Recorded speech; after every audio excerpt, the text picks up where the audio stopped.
wait just a second. 39, letter K. K. Yes. See, the double basses are playing the pedal. Dee da, dee da, dee da, dee da, dee, all the time. Mm-hmm. This ostinato. Everybody else has got something different, apart from the second cellos who are playing with them. But they're only, it's only the second cellos. The cellos are divided, so you haven't got all the cellos playing that. So in a way, that's a mistake, because the choir is very divided. 1, 2, 3, 4, 5. There's 6 parts in the choir, and so there's a lot of sound coming from the choir, a lot of harmony, and you need it on that bass. You need to hear that bass. So the bass, you think, shouldn't have been in octave? It should have been just below. I think it should be. I think he could have arranged that differently. He could have had the violas playing this first cello part or something, Interesting. so that all the cellos were playing. I mean, if you brought this to me as a score, as a student, I would have said, well, I would have been polite, but I would have said, are you really sure that that's what you want? Because I think we may not hear the double basses enough. Yeah. As a support, you mean? Well, it's not a support, you see, it's actually a real part. It is the bass line. It's not doubling anything. On page 39 and 40, you see all this here is independent of everybody else. That's true. And we need to hear it, G because if you don't, it's like at the very end of the piece, and you complained about this, and I complained until I was blue in the face. If you look on the very last page of the piece, it's a nice B major chord, except that it has a Messiaen moment in it and has a G sharp in it. G sharp. All the And way the through. G sharp has to be accented. And the G sharp has to be heard, and I had to fight the orchestra, Yes. fight them. But they said diminuendo PP, diminuendo niente. It should be softer. I said, but it mustn't be so soft that I cannot hear The G sharp. the G sharp. Yeah. So these individual lines are so important. And or in five bars from the end of the piece, the cellos have a C natural. Yeah, now this is the moment I was talking about. So let's look at that. On the last page, 109, the last 5 bars, you see the double basses are playing a B. They're the only people playing that B. And the cellos have a C natural against them. And there are always more cellos than there are double basses. And so, however, whether it's pianissimo or mezzo forte, you get this problem of it sounding like the cellos are sharp or the double basses are flat. It's a very, very difficult interval. At that pitch, if it was an octave higher, it would be easier to make it work. But at that low pitch, it just doesn't sound like it's right. And again, I would have said to Mr. Setter, are you absolutely sure that you want that arrangement of instruments? He might say, yes, that's fine. But anyway, he's gone to his grave now, and we have to assume it's correct and do our best to make it work. Because he made actually it's quite a long one. I would say he would say C goes to D. Yes, but it's very slow. Or It's very slow. And then it comes back also. And it comes back for longer. I would say, given just the history that, and I would say he would tell you, that's how I want it, because this score went through many revisions. Right. But then you have to say... And after several, I mean, he heard it live approximately 6-7 times until he actually signed this score. But then you have the problem of an orchestra where the double basses think that they're kind of an add-on to the cellos. They're just hanging off the cellos, an octave lower. And they don't realise, and they have a long, long note, a long known B, and they think, well, we're just playing a bass note. Actually, it's a real part, because it's against the cellos. And so they have to play it in a particular sort of way. It's not about volume, it's about articulation, it's about the sound they make, it's the way they use the bow and so on. So it does sound like they're doing something melodic, and not just So that I have to work at that. By the time you come to the performance on Saturday or Sunday, no, you're coming tomorrow. Tomorrow. Oh gosh, we haven't got long. But by Sunday, it'll be. I'm coming on Sunday. It'll be good on Sunday. You can tell me whether I get it right. But trying to get double basses to play, particularly ones who are trained in Russia, to play in a different way. This is how I play. I don't change. Not for you, Englishmen. No, they Anything will. else? They Would you will. like to say something about the second movement? Anything that's, Not particularly, but in general about the first two movements? I try to think about text. Mm-hmm. The setting. The setting. Mm-hmm.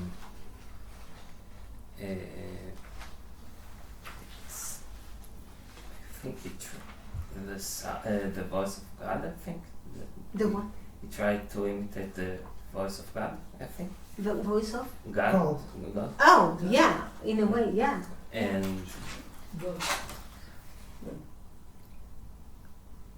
If you look at the beginning of the piece on page 22, it's quite interesting that Beginning of the movement. the movement, yes, on page 22, the sopranos and altos, they have all those words in a matter of 3 bars. Tenors and basses, dun dun dun dun na. So actually, they're much slower, yes. and that's again very hard to do. To get that, to get the balance, the energy has to be the same in both. One is much slower than the other. Mm-hmm. So it's very challenging. I mean, technically, he's not writing easy music at all. Never wrote it.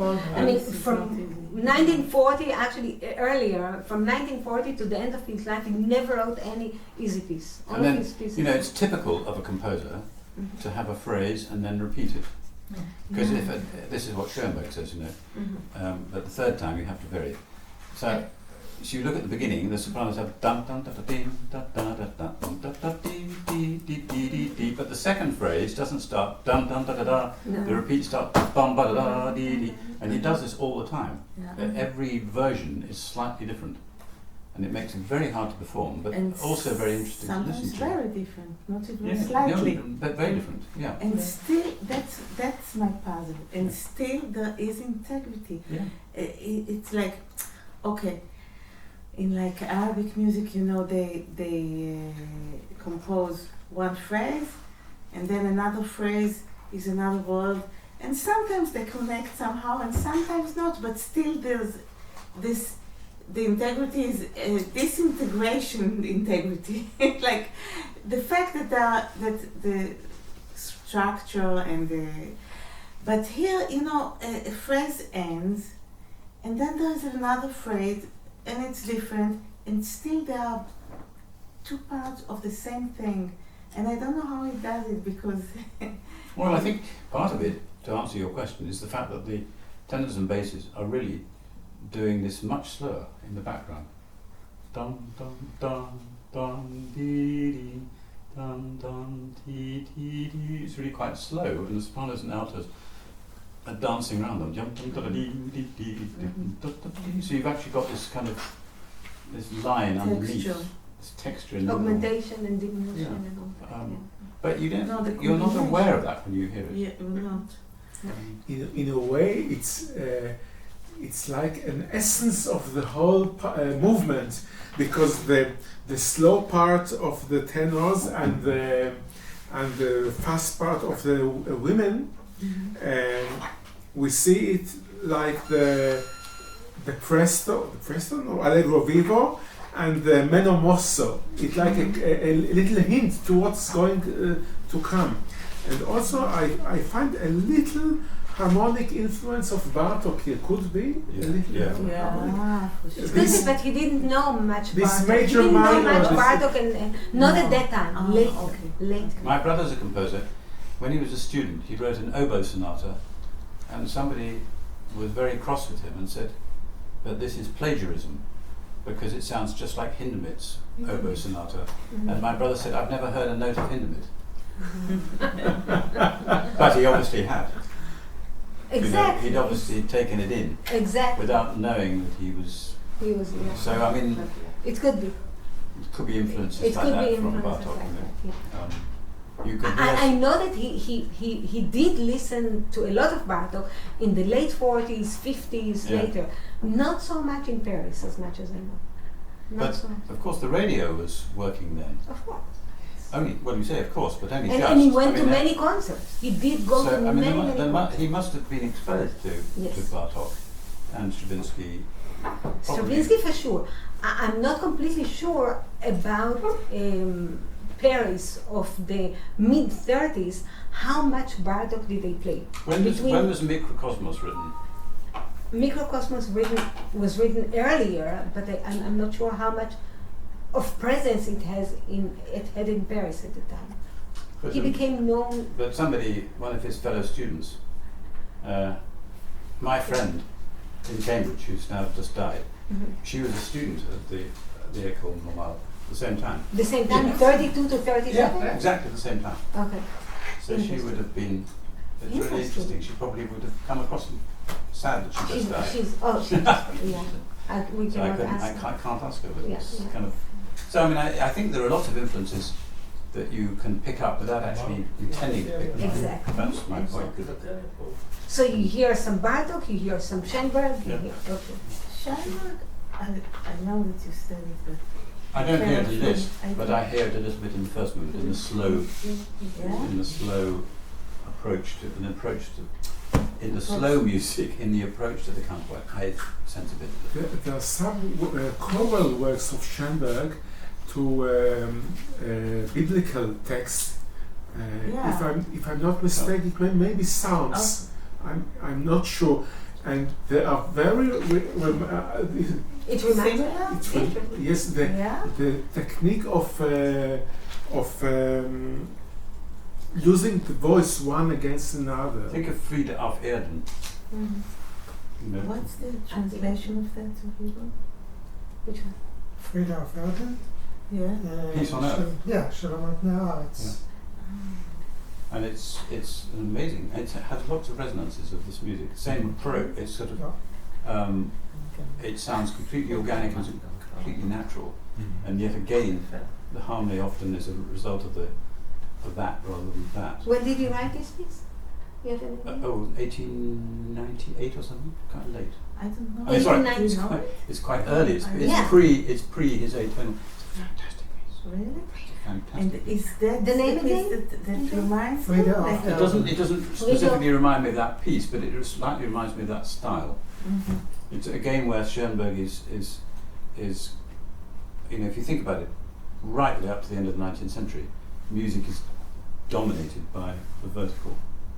Even in contrapuntal music, it's dominated by the vertical, and suddenly you feel that Schoenberg is trying to push against that. Mhm. And so there's a passage in Friede auf Erden which choirs find incredibly difficult to sing because it just seems to be so atonal. Actually, it's in a perfectly good, I can't remember, is it B minor or D major or a mixture of both, but if you analyse it, you can actually see that behind all this there is a tonal centre, but it's so disguised because of the horizontal. Sorry, we're not talking about Schoenberg, but I just No, it's very interesting. Because Actually, intuitively, maybe I don't know this period or something in Schoenberg's. It's an early. I think Yeah. it's yeah, early. it's an early piece. It is an I early know piece, some, definitely. but vocal, I'm not sure. Anyway, it does. I cannot relate to it as well as, of course. You know, the piece we say Renaissance all the time. The piece is not a Renaissance, but there are those moments, and there are some entrances of polyphony and coming out, which do remind. But it's not a Renaissance piece for sure. But the techniques he was trying to integrate, Yes. everything that he studied from the 14th century to the end of the Baroque in terms of polyphonic techniques, to integrate it here, I think. That's my and you can hear it. No? And Bartok is held. Imitative. Now this Fugal writing. Kol Adonai, it's very folkloristic, like a peasant Yeah. song, Yeah. Yeah. sort of a peasant song. And he's marked it like that, with lines on each note. Yeah. Mhm. Yeah. With the bow down. Yeah. Yeah. Oh, oh, Any other comments for these movements? Would you like? I wouldn't mind. It's the, I think, I mean, certainly it's very dramatic. Mm-hmm. And I mean, I kept thinking about all sorts of clashes and Mhm. dislocations between the voices as it's written and also as it came out in performance. Mhm.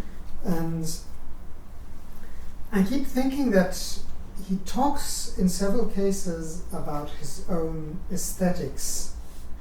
On the one hand, I mean, there's also contradictions there. Mhm. So on the one hand, he describes himself as Dionysic rather than Apollonian, and this works fine for something like this. But on the other hand, he speaks about his approach to text setting as not actually paying attention to individual words, and sort of more Renaissance than Baroque in that sense. And both here and in the first movement, which I haven't heard it in this Yeah. in this listening session, but I know it, of course. Yeah. There are quite a few cases where he can be quite madrigalesque. Mhm.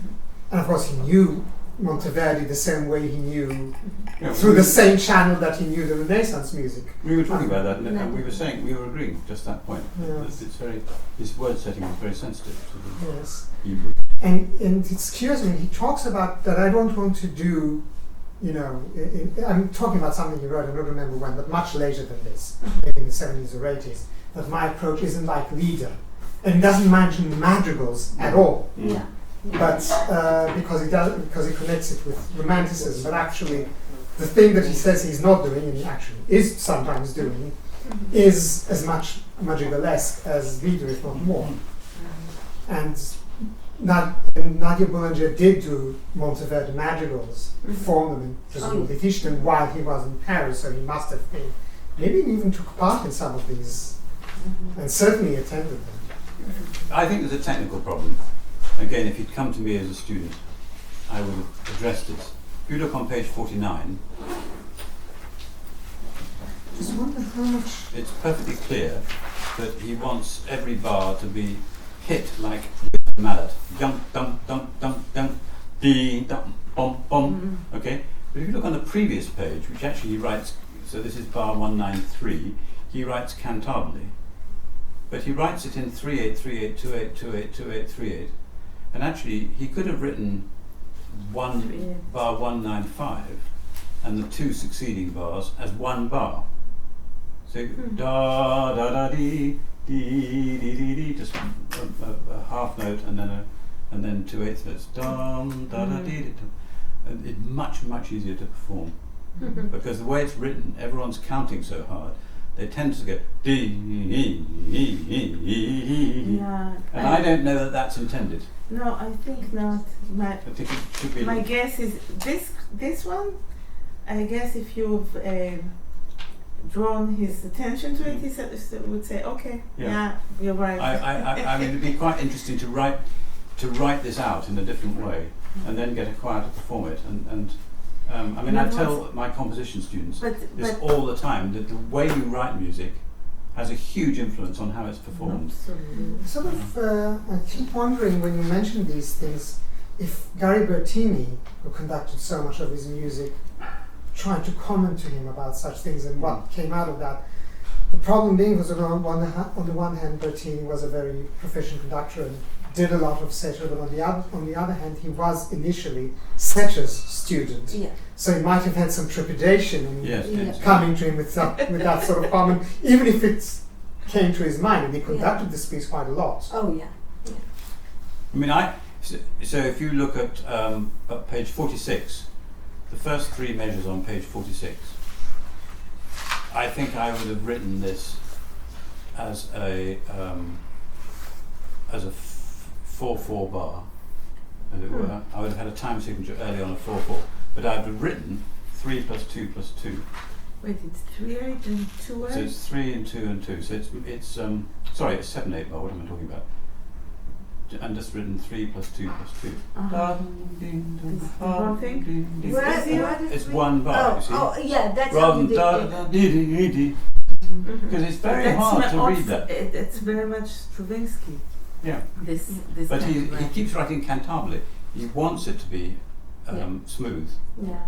And he's written phrase marks in the string parts and so on. And then ta-dum, pop, pop, pop, pop. I mean, it seems to me that he wants short notes and cantabile. Mhm. But the way he's written it out with all these short bars, Yeah. and that's. And I mean, I did a piece with Daniel Barenboim conducting. I was the chorus master for some music a few years ago, and it was interesting how Barenboim reduced the number of beats that he conducted in a bar to the absolute minimum. So sometimes he'd only beat one beat in a bar of 4, and then the next bar. Because if you go 1, 2, 3, 4, you kind of inevitably encourage the performers to go If you go da. It doesn't encourage them. So it's a little bit. The conductor has a responsibility towards the performers. The composers need to have. Of course. So next time you produce an edition of this, come and talk. Certainly. Okay, let's He will not dare to change setter now, you know. It will be interesting to have an alternative. Yeah, just to version. have I an wonder how many alternative. corrections you do to Palestrina and Morales and Victoria. Well, you kind of make it up, don't you? Because the originals are so messy.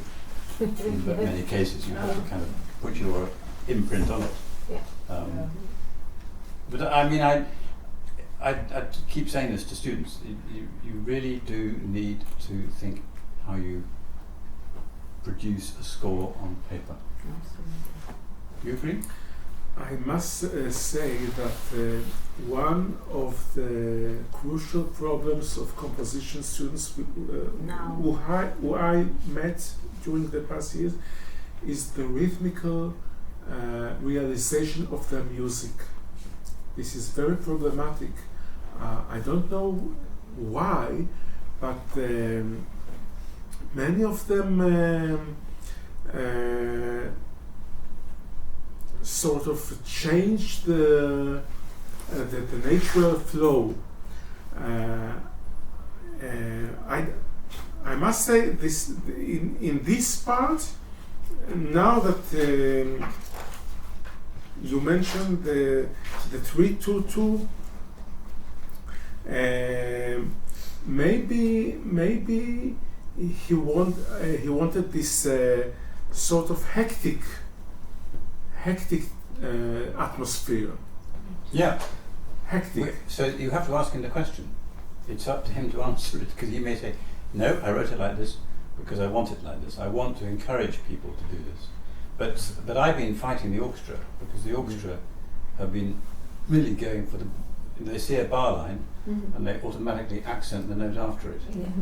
And so this is a question of debate, and we don't know. He's not around. We can't ask him. So this is a matter of interpretation. Really. But did he write cantabile someplace? Yeah. He No? keeps doing it, and it means or sing. just the slows. So here, for instance, cantabile. Orientation. You know, it's not. I think. And even the tenors who got da da dee da dee da da says cantabile. Lots of slows. I would Yeah. bet you bottom dollar that that's what he wanted. You But would he was a young simplify. composer, and he was changing the meter all the time. And it's very intuitive to simply put a bar line and put another time signature in. Yeah. If you change the meter, instead of Especially having a if longer you're- bar and having 3 + 2 + 2 or 2 + 3 + 2. And Yeah, but- especially if you learned a lot of Stravinsky. Yeah. And- I mean, I raised that as a question. I'm not telling you the what score is. is not the score that he actually quite similar to the score he wrote in the 40s. It's quite similar. He made some changes, but not this kind of changes. I compared the score. This score is from 71, and it did make changes based on performances, but not the kind that But you no. not the kind that you. Let's say Anyway, listen- sorry. yeah, You go on. to the next one. You have it. Which interestingly, he does have long bars. He doesn't go 1, 2, 3, 1, 2. Yeah. Here. So he's sort of- this one.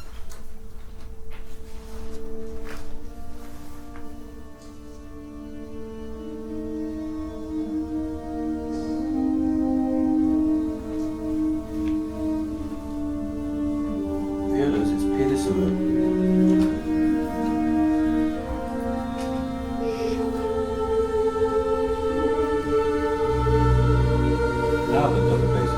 volume, but it's with cellos. And you see, the dissonance works so much better now that you've got a bass note you can hear.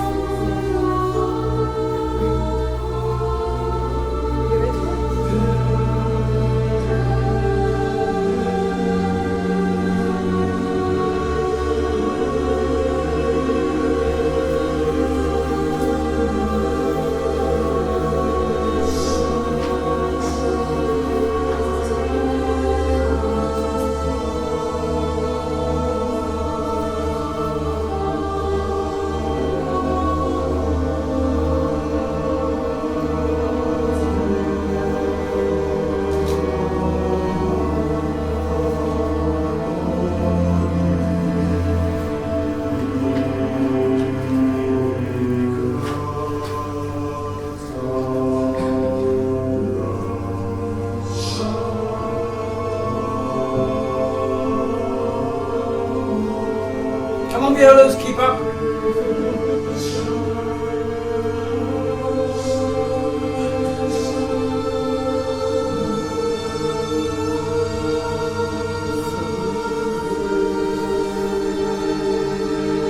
Now the balance is fine. Just the cellos, we still get a bass line.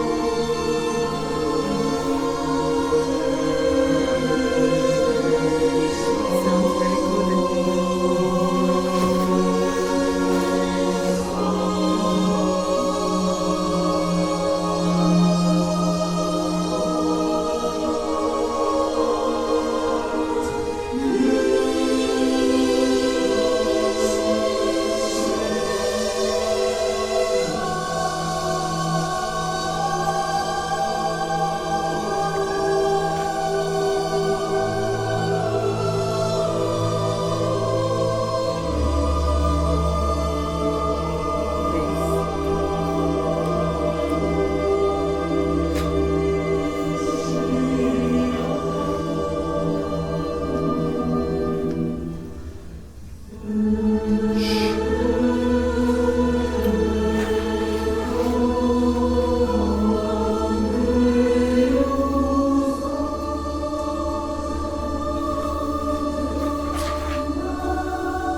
It's not easy. Bravo, very, very moving.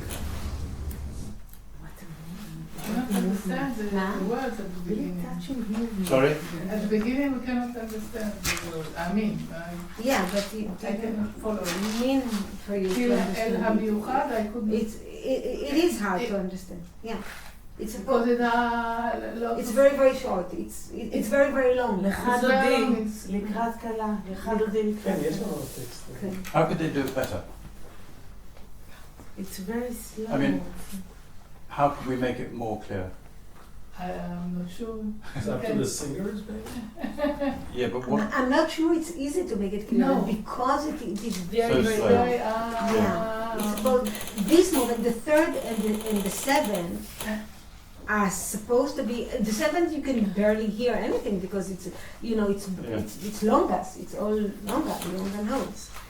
And This is one of the questions of choral music, is the balance between the emotional expression of the whole thing and the clarity of the text.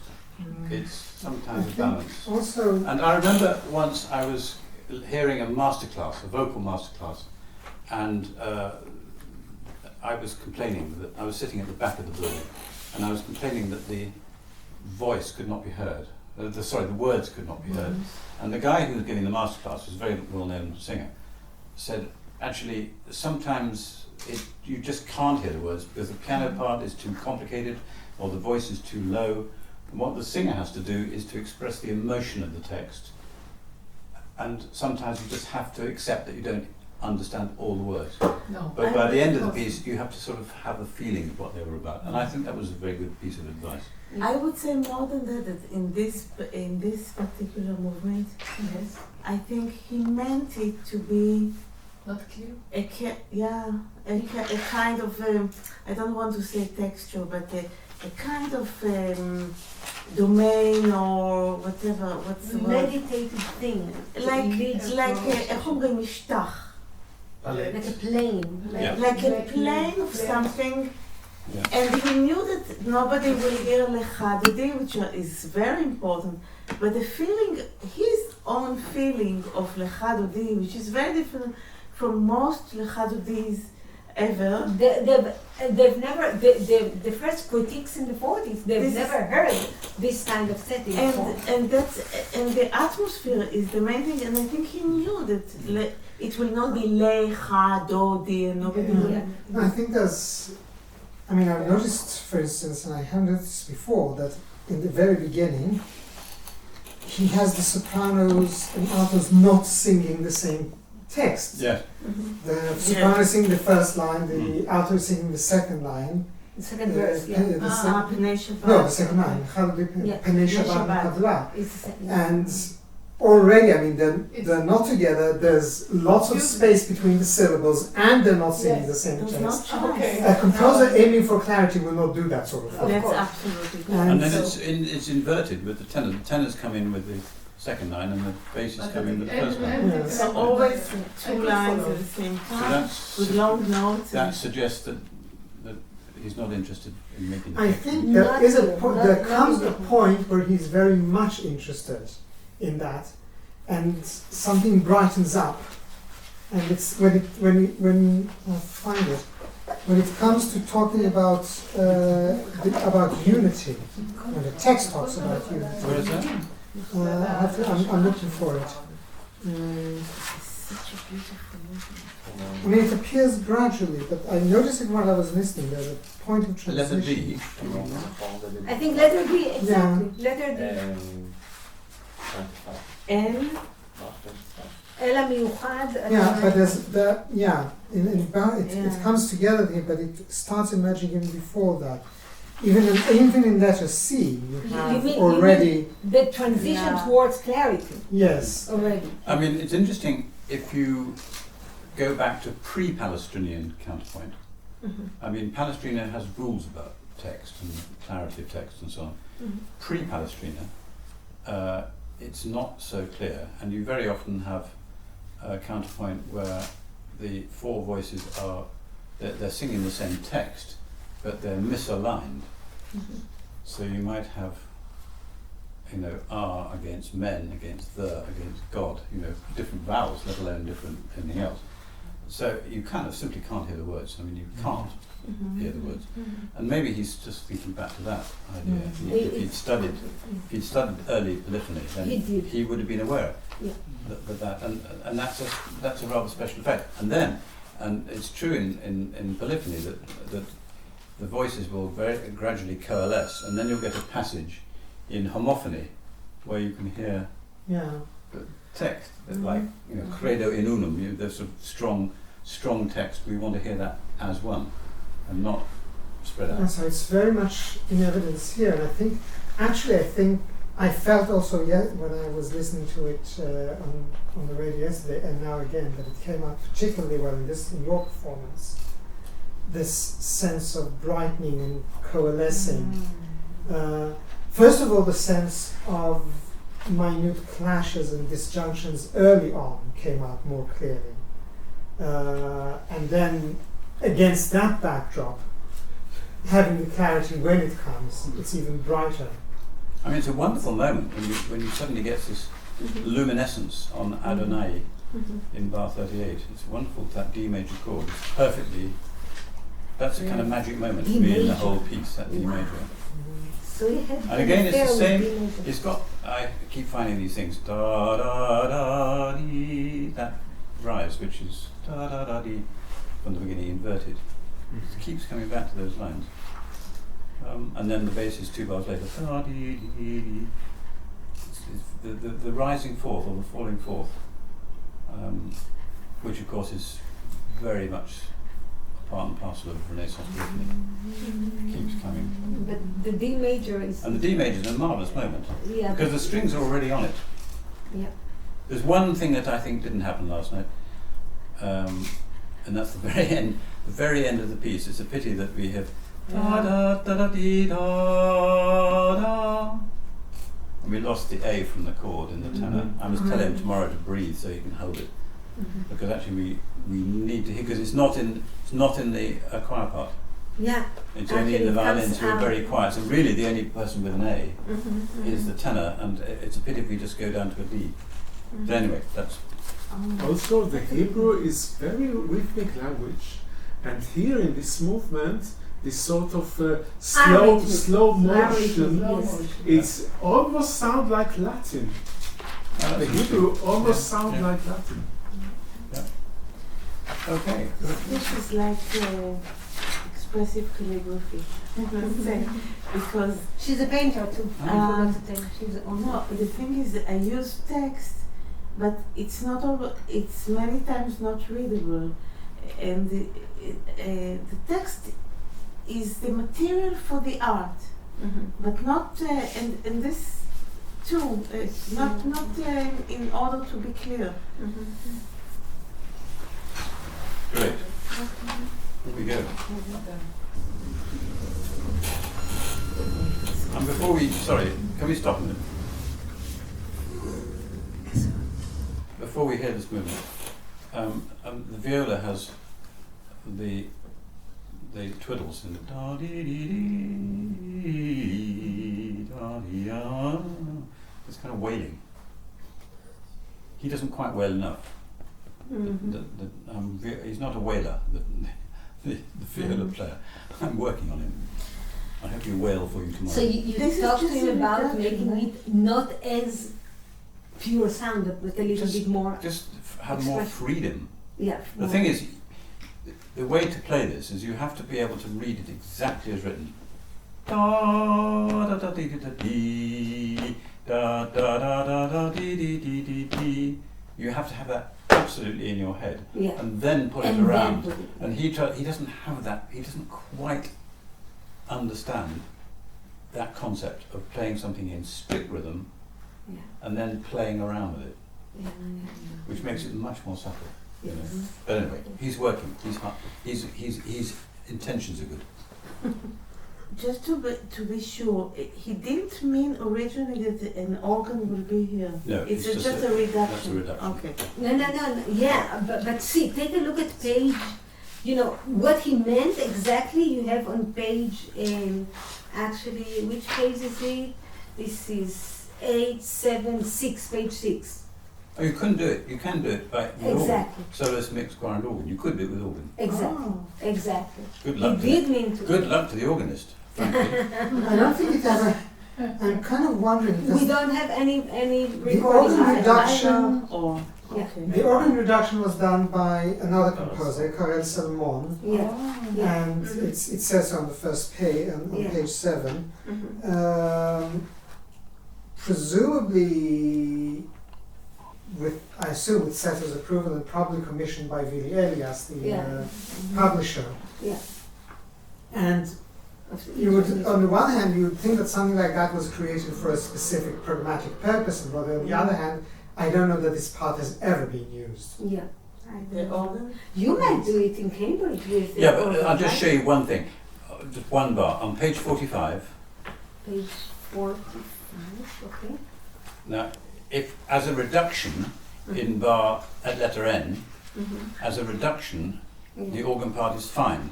But if you're going to play the organ part as an accompaniment, you do not want that repeated G, which is simply doubling the alto part. Yeah. You want actually dum da da da from the instruments. Oh. You see? Yeah, yeah, yeah. I There's see. a rest on the Yeah. second beat Mhm. for the orchestra, Mhm. and he's put a G in because it's part To of the help alto. the, yeah. So actually, you'd need to edit The whole you thing I need was to edit the looking- reduction to make it a workable Yeah, organ it's part. a reduction. I was looking the Yeah. whole time. It's not an organ part. Yeah, it's a reduction, and somebody's thought they might sell a few more copies if they. Oh, yeah. Possibly. Yeah. I mean, maybe because it's never been used, Yeah, it's. but I mean, you could edit it. I mean, it's fine. You could take the score and just cut out some notes and so on. Sorry. Anyway, on we go. Okay.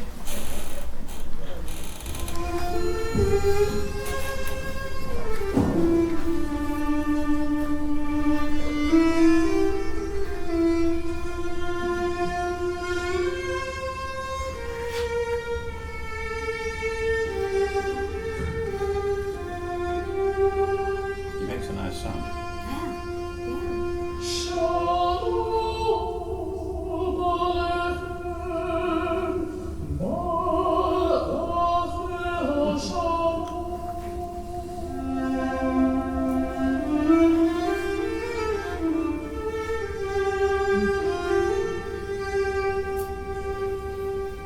I'd love to hear this played by a folk fiddle.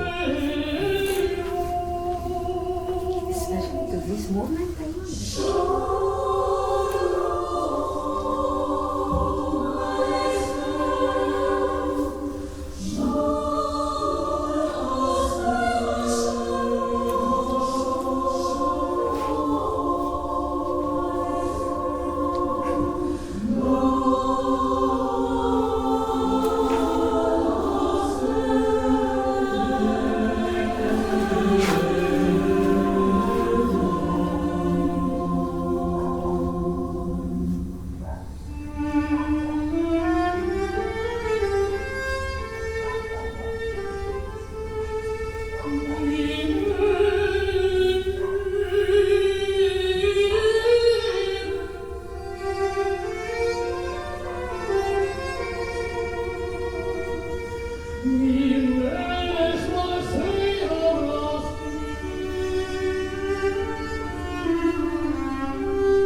Beautiful movement.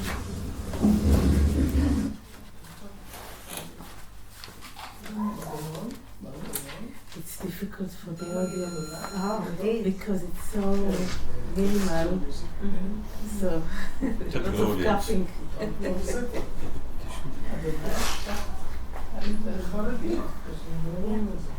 זהו, שאני אומרת חרדים. Any comments, anybody?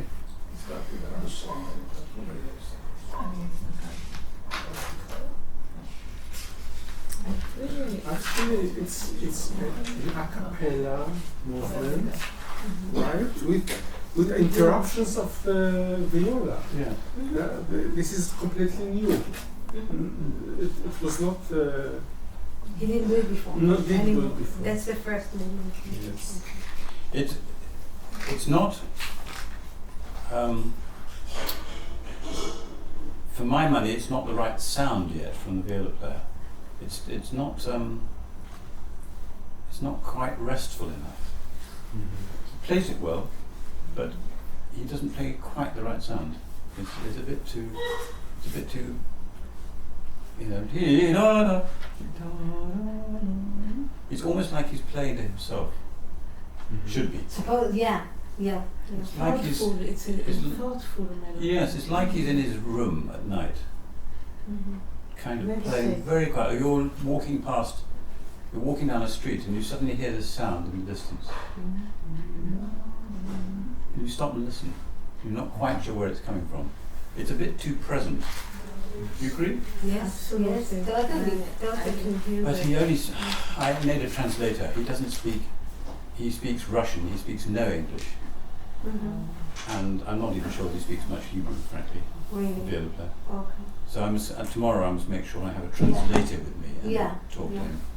Yeah. But we'll get it. That's a good point. That's a very good point. They're all Okay. 5 viola players are Russian, Wow. aggressively Russian. I mean, I don't mean that rudely. It's just Putin that kind of, right? we're Russian, and don't you forget it. And Yeah, they because just do you not. hear it in their sound. Yeah, right? you hear this, Yeah. and they do not want to speak English. And I mean, I'm sure even when things are said to them in Hebrew, they don't really understand. There we go. They might, like many, they might not feel comfortable speaking English. Yeah. They might understand English, but Well, I don't yeah. think they do, frankly. Really. No, they don't. They probably don't. But Hebrew they do to certain extent. Anyway, he played it fine, and I think tomorrow he'll play it. Even We'll make it even more distant. And of course, it didn't sound so loud in the hall, did it? Yeah. It was- No, it wasn't as loud. It's But- a recording. But will you have a sort of a rehearsal? Yes. before? Yeah, we do. Oh, you do have a I rehearsal. have 45 minutes. While I will What a talk to the treasure. while I will talk to When's the your- lecturer. Well, My is it in lecturer the hall? at 7. No, not. Yeah, it's in this place. It's Yeah. a bit different. I guess. 45 minutes with the recording. So, let's just- engineer? No, not tomorrow, thank God. Just in this one, it's interesting that the text is lined up Number 5. in number 4. No, for number 4. Okay. So going back to that, isn't it? He wants the text Shalom Alechem to be audible. I mean, to be understood.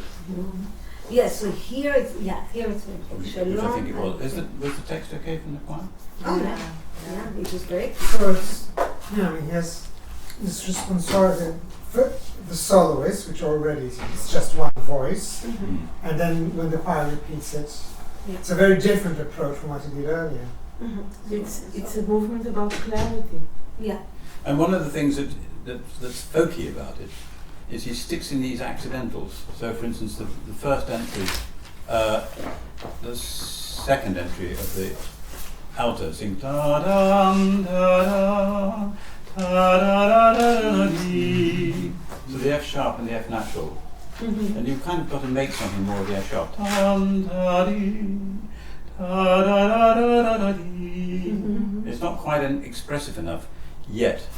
But again, I should work at these Yeah, solos. And at the very end, sorry, not the very end, the viola player, at the bottom of page 62, you get da da da dee da da dee da da da da. So it's a B natural and the B flat, B flat, B natural, and then B flat. It's like he's kind of not sure of what he's trying to do with the harmony. You know- Dee da da da da dee dee dee dee.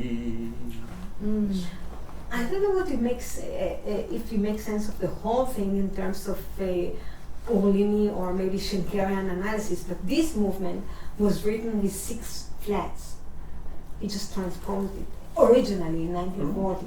Yes, 6 flats. yes, not 1, 6 flats. So it's in, as it were, B. So- So you that be a semitone here. Yeah, and I think it had connection to Well, the it could- first movement with 5 flats and But also it would carry on And- rather nicely from the last note of the Yeah. of page 59, the D major with the F sharp note. yeah, maybe that's why he changed it. Well, I think But it in would the work rather original- well. Yeah. But what would happen for the next movement? It had 6 You could flats. do that. I wonder why he changed it. He did change it. When did he change it? After 55. So the I first. have the editions of 47 and 55, and they had 6 flats in. And it's the same music. I bet it was a viola player who said, "I can't play this in 6 flats." Could it be? Could it be? Yes. Very fun. So it makes sense to you that it would have been. Yes, it would work rather nicely in 6 mass. Mhm. I mean, I think it works very nicely as it is, but Yeah. it would make much more connection. It would flow on much more easily. I think so. Interesting thought. Yeah. Thank you for that. Shall we go on? Yes.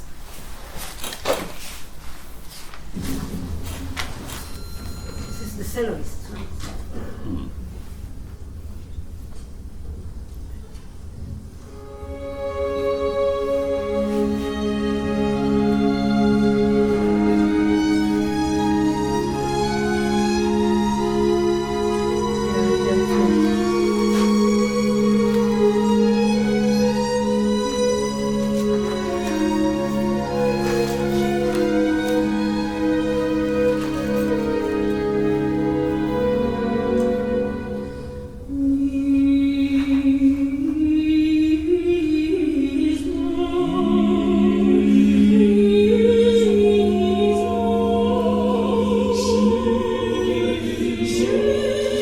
I'm demanding an extra fee. I sang the bass entry because the bass couldn't get down that low. It's not many days.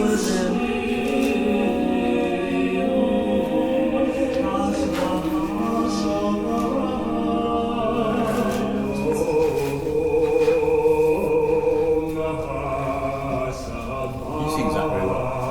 Yeah, this is nice. It's a quartet, yeah?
Just keep going.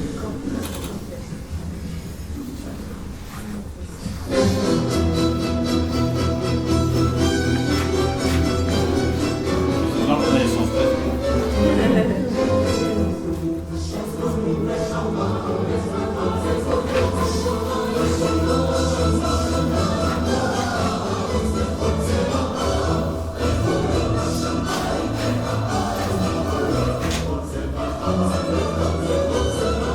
Thank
Should we stop?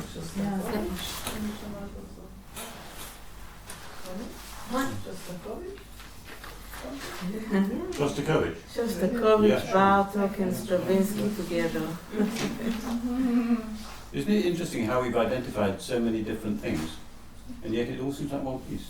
It's one piece. Really interesting. Yeah. Great music. So, who has something interesting to say? Lots of you. That's not that movement. I don't know whether it was the recording or the performance, but number one, there isn't enough. That fast movement, there isn't enough contrast between forte and piano. The piano's too loud, and the forte really isn't aggressive enough. Yes. It's That I would But wholly I- agree, because drama was very, I very know, but I important for me. spoke to Yeah. this violinist yesterday, and she said, "I'm sorry, that's not how they were trained in Moscow." That's what she said? Yes, Oh, okay. you know, that's not the style of playing, and I mean, the thing about Russian musicians is they're incredibly disciplined in their training. Rigid discipline. Yeah. So that's how I've learned how to play my instrument. And, you know, in England, if you said to a violinist, look, I don't want it to sound beautiful like that, I want it to sound rough and raw, they would say nothing, they'd just do it, because the quicker they do it, the quicker they get to the pub to have their beer. I mean, seriously, the whole thing about English music making is how quickly can we get through this rehearsal to get to the pub to have a drink. So, I mean, if this crazy man wants us to play in well, we'll do it, fine. We'll get to the pub quicker, you know? Whereas they say, oh, I'm sorry, this is, you know, I play like this. I mean, they're wonderful. In England, you know, if you want a rehearsal at 9 o'clock in the morning, No way. 30 seconds before 9 o'clock, there's nobody on the stage. 9 o'clock, they're there. Here, the members of the Camerata are on the stage practicing 40 minutes before the rehearsal. Wow. That's You know, good to know. their work ethic is fantastic. They will rehearse forever. That's good. But as long as I can go on playing like I play. Last year I had a performance of a piano trio, and there's a cellist, the Israeli that lives in the United States, and an Israeli. What's his name? No, wait, just a second. Not just a second. Mickey. Oh, wait. She teaches in Philadelphia. I'll remember in a second. It's just and Sarah Tal and Annie Schnarr. And both Sarah and Mickey loved the piece. And Annie Schnarr, I didn't understand the beginning, but there was some places that she had to play behind the bridge. and then Too much. at the end It's of obvious, right? five performances, she gave me a little lecture, very polite, but basically it said, this is not music, you know. Basically, she explained to me that it's not music. Is she Russian? Yes, she's Russian. She's very, very Russian. She plays with very rich tone all day long, which is a good rich tone, Yeah. but all day long, you know. It's like, she never had any rest from that tone. Yeah. It's just, I keep having these flashbacks to a film of Leonard Bernstein in 1971, rehearsing the Vienna Philharmonic on Mahler's Fifth. And he keeps telling them that you're playing too beautifully. You don't, I know you can do a beautiful sound, but that's not what we need here. Yeah, sure. Yeah. I told my singers that only the other day. I said, you know, music is not always beautiful. Not supposed to be. You know, it can be rough and gruff and anything. You know. Anyway, do we like that movement? I The slow one? love it. I like it. I think the sixth one is better than the second. I But they mean feel better. it's a better dynamically built. In terms of form, and the way it develops, it is very, very integrally develops and completely convincing.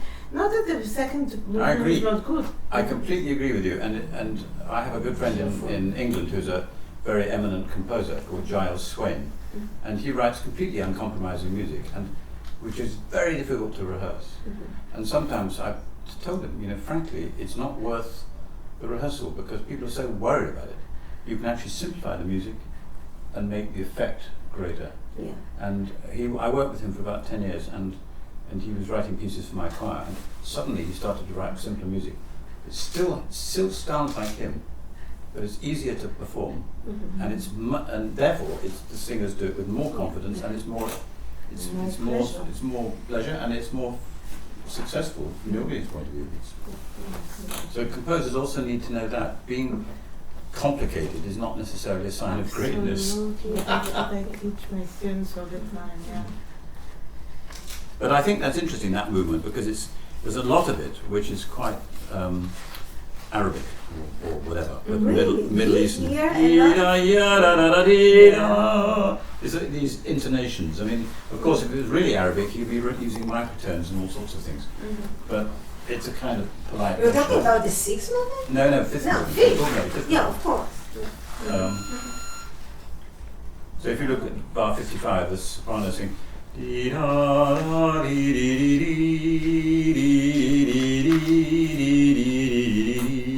It's a mixture of triplet quarter notes and minim half notes, triplets, and then ordinary straight eighth notes and so on. And these inflections of the C natural, C flat, that's again a Renaissance thing, of course. Not being sure whether it's major And or also minor. Arabic. And also Arabic, yeah. With the neutral third. Yeah. You know that we have something in England called Anglican chant. It's what we sing the psalms to, and they're very full square. They sound like a version of hymn tunes in a way. But actually, if you trace back the history of these Anglican chants, it goes right the way back to Jewish cantoring chants. It's one of the longest sort of lineages in music. Now it sounds very straight, but if you could trace it right the way back, it's really derived from the temple? From the temple, yeah. And So so, that's and so in tradition. Renaissance English music, there's an awful lot of major minor things, major chord followed by a minor, major cadence, and then the next phrase starts in the minor. We call this in English false relation. False meaning. False relation, major and minor. And sometimes there's a wonderful piece by Thomas Tallis called O Not Our Looks, where the counterpoint is so strong. There's a cadence where two cadences, in fact, where you get a major and minor seventh heard simultaneously. That's a very English. If you hear that, you know immediately it's English Renaissance music. It's sort of, it's half modal and half not modal, and that's really what this is going on here. This is half model, half not model. Yeah. This is That's the whole piece, and Setter in general. Should we go on? Last movement. I think, by the way, the before the number 6, the play out in the orchestra is much too loud. I've got to get them really, really soft tomorrow. Where? In the fifth, you mean in the fifth movement? In the fifth movement, Yes. I mean, I've asked them nicely lots of times. Maybe I need to scream at them, and they'll understand it. And Be quiet. but the question is, because this is a recording and it's from close by, Yeah. and how the audience. Yes, I know, but Yeah, but it it was sounded too loud. so much better Yeah, than this yeah. recording. So much better Yeah. from the audience. But even so, I think the also impulse is too loud. I think it also goes through some sort of reduction when it's transferred to the radio server, which makes it even worse. Yeah. It's like what's the term? Not reduction.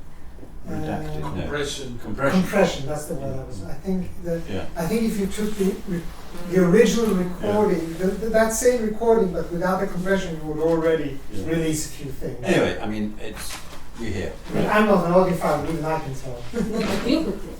Yeah. Now, number 7. Number The 7? moment of truth. Oh, I expected to hear you standing up in the performance last night saying it's too fast. Wasn't it right? This was fun. I love this movement. Yes. So romantic.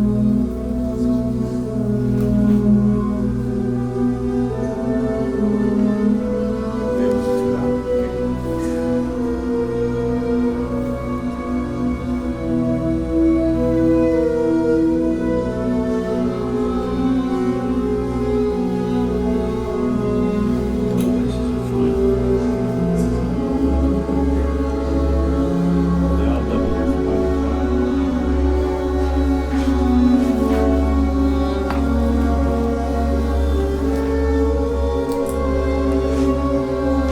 This is so powerful.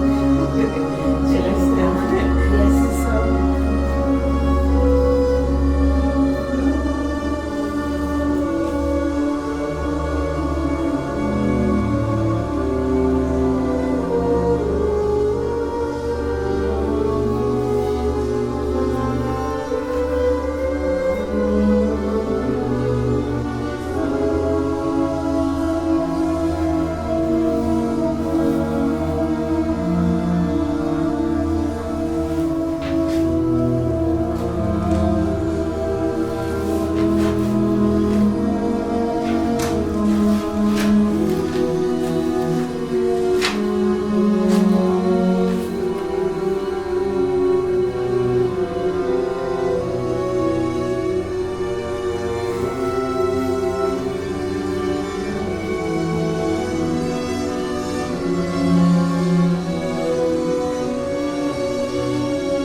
It's lost the bass.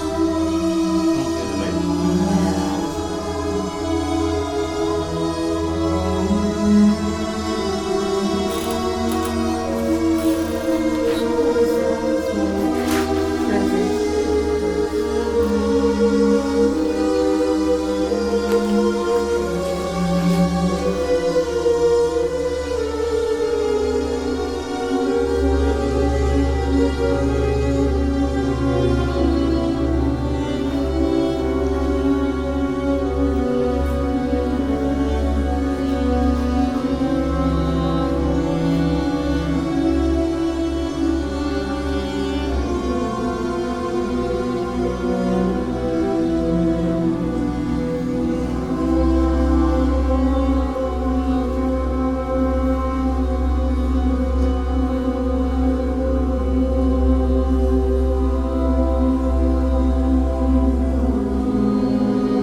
Cisza znasz tyle.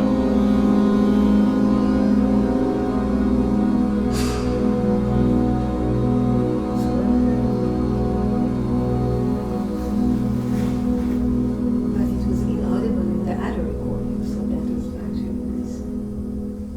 No, here, right to the end. It's good. Okay. It's so brave to write the last movie of this kind. Yes. It's Wow. very, It's what? very surprising. The last movie. Why did he choose to finish the piece with the prayer for the dead? I mean, What's the word? It's Gadar. Gadar. Gadar V'Gadash Shmei Rabbah. Just the first four Just the words of first the Kaddish. of the Kaddish. מה יש טרמבלינג? פחד. At the age of 24? So what's it mean, these words? It Gadal V'Gadash, it's when somebody dies, they Magnify and It's sanctify. But it's the first, yeah, that's Right, the that's correct. translation. Yeah, that's correct. Okay. But it's the first four words of the Jewish Kaddish. Yeah. That's what you Okay. say when. But the whole Jewish Kaddish is about it's about magnified and growth. sanctified. The word death does not appear in the, No. in the Jewish Kaddish. No. Nothing about death, only about God. Okay. Only about. praise That's Praise. Praising the Praising. God. Mhm. So So it's only 4 words. in Hebrew. In other words, somebody If dies, the dad okay, God, we thank The you, first word is and you are magnified. great, and you know what The you're first doing, and I mean, it's kind of a pyramid that's upside down, isn't it? I mean, most bits of music would start with something arresting, and in the middle there'll be something very quiet, and then at the end there'll be something arresting. Yeah. He starts with it very quiet, Yeah. has something arresting in between, Yeah. and then ends very soft. So he's kind of being a bit controversial straight away. Always. But I think it Always. works. I mean, I really do. fantastically, but It's not boring, is it? no, Oh. I mean, I No. but really don't think so. Is it Shema But- Be'er? I Was it think- Shema Be'er? I think the No. difficulty of some audiences Why comes the question? because of this Mhm. era. The Shoah. Is Who the else? ending with the fireworks Yeah. is so, I mean, it's so ingrained in culture that this is something. Somebody called out "Bravo" at the end yesterday. Yeah? Yep. Just as I put my hand down, "Bravo!" So somebody got it. Somebody understood what we were doing. I'm sure more than one person. Ronit, I think, and Ronit understood. Two at least. Thank no? you. Thank you for persuading me to hear the recording. I was explaining beforehand Yeah. that I never ever listen to recordings of anything I've done. So when I make CDs, I never listen to them. So sometimes I'm playing with the radio in my car and I hear something and I say, oh, that's quite nice. I wonder whose recording that is. And then it's Timothy Brown. I think, oh, that's interesting. I didn't know that. We can hear now, if we have the time, we can hear one more recording, just straight through, if you want. I don't know, do you have the time to hear one more recording Yes. from beginning to the end without the rest, or maybe it's too late? I don't know. We can chat a little bit. Actually, It's getting for you, it was great to, yeah, I can see that you wrote Yes, I the guess. notes Yes, and yeah. so, You'll benefit tomorrow. Yeah. Yeah, definitely. but I benefited also already now because it's great to hear this recording and I think it works. You know? Oh, it works. And I think it's very interesting to hear your comments, so thank you very much. It helps me a lot.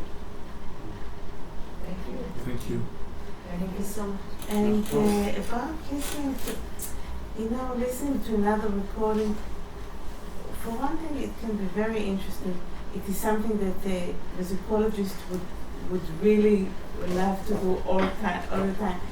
But I think we are really filled with Yeah. it in a way that I think It's it's like so starting again. fulfilling. Yeah. It's, And the team also has a long day tomorrow. oh yeah. Yes. Yeah. I do. So I'm now going to think about all the things I've heard tonight. No, I felt it was, How do you think about the choir's diction generally? generally they're doing a good job. I mean, Generally. normally you Yeah. can't hear any words from any choir, so I'm quite pleased that. No, it's quite, diction is good. well, in the movement where you should hear, you hear wonderful diction. Because, they're natural Hebrew speakers, so you should be. Excuse me. Oh, okay. Excuse me. Never get a choir whose first language is the language you're singing in if you want to hear the words normally. Really? If you want to hear anyone sing English well, do not ask an English choir. Get a German choir to sing. And Because if you they want, work 10 times they harder. work really hard. And if you want to get to hear something in German, ask an English choir because they don't speak German, so they've learnt it very clearly. Yeah. But normally, if you It's just like Marcel Beckman. He pronounces the Hebrew as if he was born.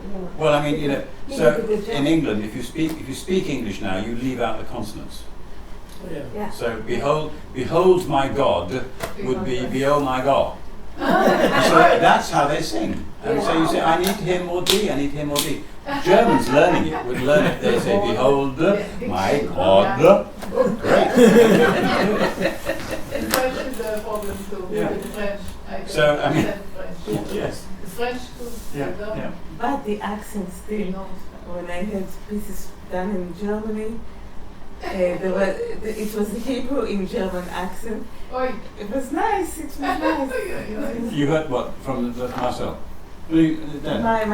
My words. Oh, your words. Yes. The, yes, the, yes. the text is in Hebrew and Ah. and It's always a discussion between the conductor of a choir and the choir Yeah. with the conductors. Mm-hmm. What level of text do we Of go for?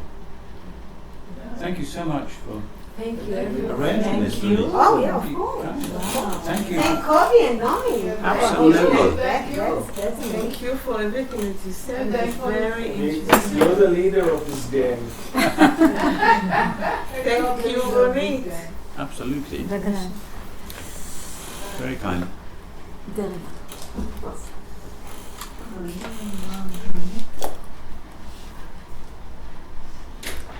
And thank you, Ori, for sending me the link, right? Oh, you did it. Oh, Yeah. yeah. Thank you. From the right, he did it. Thank you very much.